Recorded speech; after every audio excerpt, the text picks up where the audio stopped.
Deputy Shane Ruff. First of all, I'd like to congratulate you on your own election to the high office which you've achieved. And I think it's particularly great achievement considering you retired from this House 8 years ago and that you will be automatically re-elected to the next election. But I say that with great sincerity and I know you'll be a very fine Cairncola. I would like to rise to first of all announce the first split in the technical group, which formed itself yesterday. I agree with many of the directions of Senator Higgins, but one of the great of the Deputy Higgins. But one of the great virtues of this group is that there is diversity and difference of opinion, and we intend to express those diverse opinions in many ways in the weeks and years to come. I think the first thing to say is there is a wave, an avalanche of goodwill, of public goodwill, moving in the direction of this government.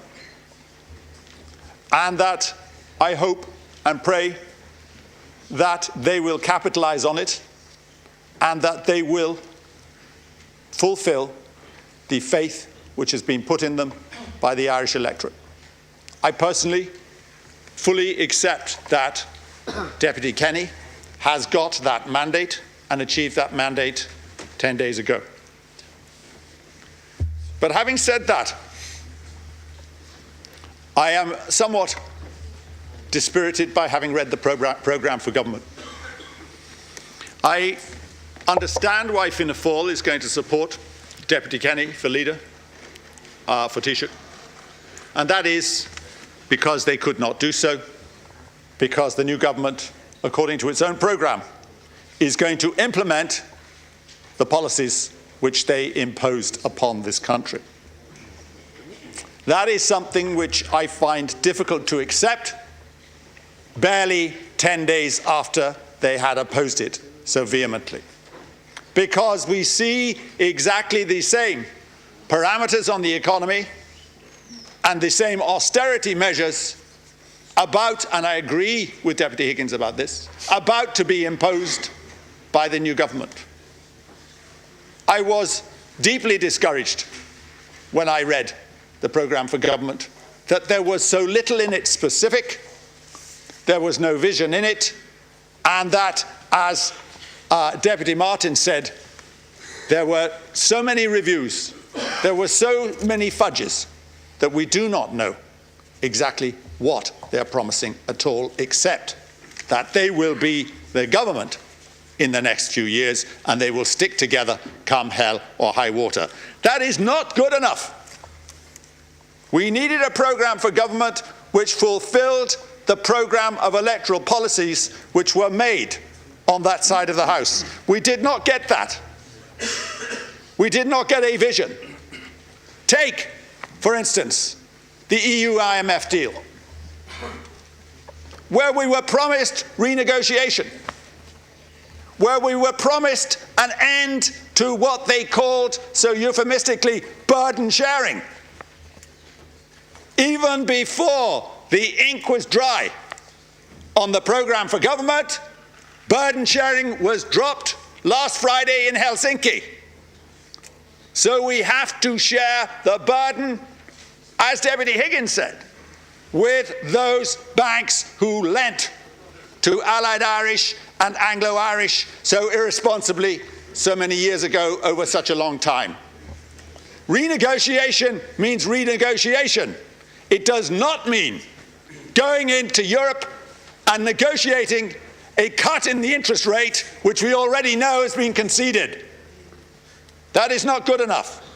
We need a government which is prepared to send people out to Brussels or Strasbourg or anywhere else. We're armed with a referendum given to them by the Irish people saying that deal is not acceptable. We are not getting that. We are getting a government who is going in with the same deal and the same mandate as the last government. The second point is this. The promises which were made about cronyism and about an end to that. On that issue, the programme for government is silent. We have a vague promise and a diluted promise that there will be a substantive reduction in quangos. Where are the 145 which were in the programme for government and the promise to reduce or abolish 145? A substantive reduction in quangos is not good enough.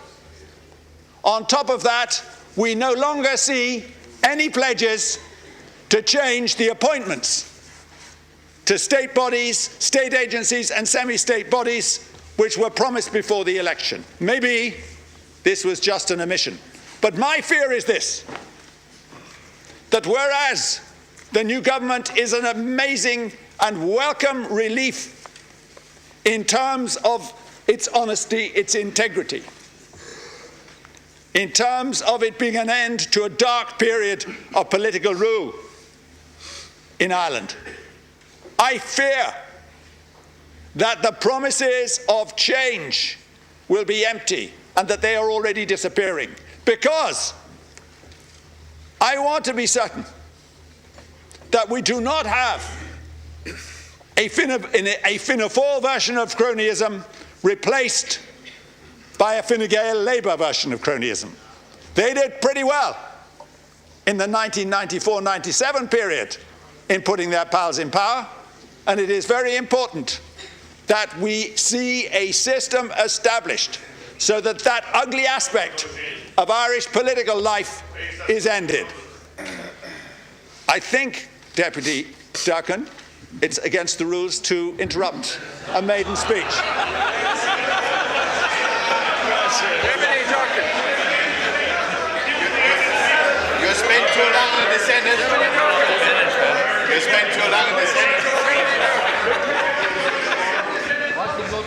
I wish to say very briefly, I wish to say a word about Minister's salary, something which may not affect you, Deputy Durkan, this evening.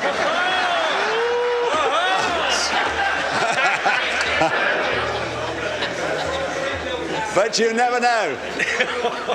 Deputy Kenny is a forgiving type, and you never know. But what I fear